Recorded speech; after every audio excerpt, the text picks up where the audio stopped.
Hey everybody, James Gore, Sonoma County Supervisor. Just sharing a little bit from our board meeting here today. Late October, next week is Halloween. Happy Halloween, everybody.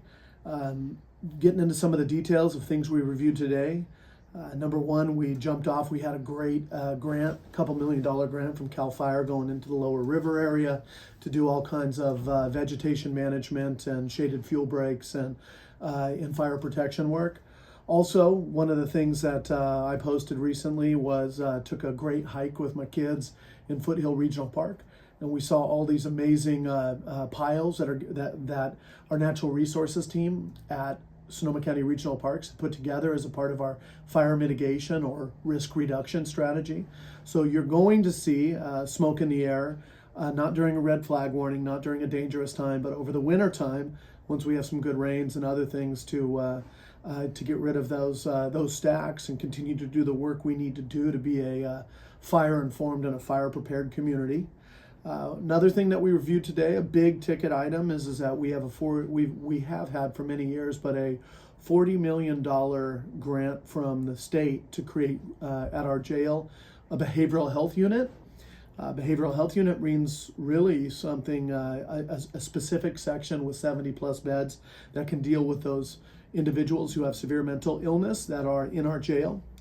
Unfortunately, decisions over the past 50 years really led the state and folks like I who stepped into office in a situation where jails were the biggest areas for individuals suffering severe mental health, but who also had committed crimes in the United States, and jails had not been built to manage that.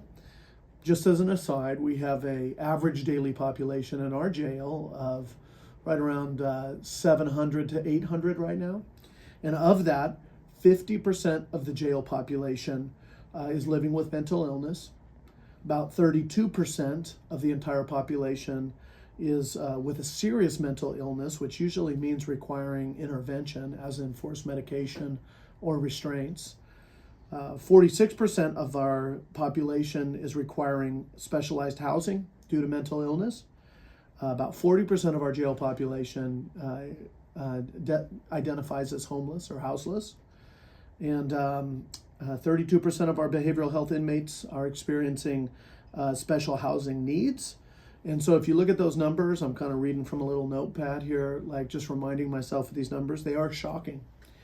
Unfortunately, those are very normal around the United States.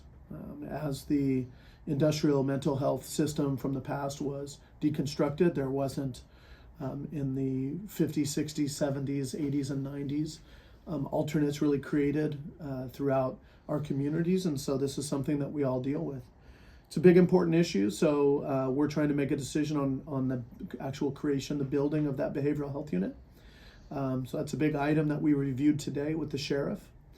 Really appreciate the sheriff, Eddie Ingram, came forward. We really talked about how to make this a solution space, not a revolving door.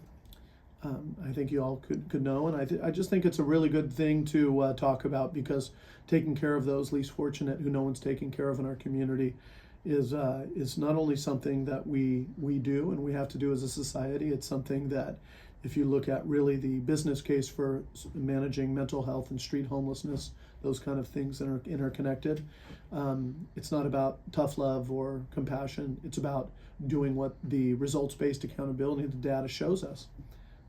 Many places, if you I'm going over into homeless management, a lot of those with concurrent effects of substance abuse and mental illness, is that it's not just 10, but it's 20 plus times more expensive not to manage it and house and do other things. So once again, I'm not sitting here trying to overgeneralize every issue of homelessness, but this is an area that we deal with, and it's just an important thing for people to recognize in our community. So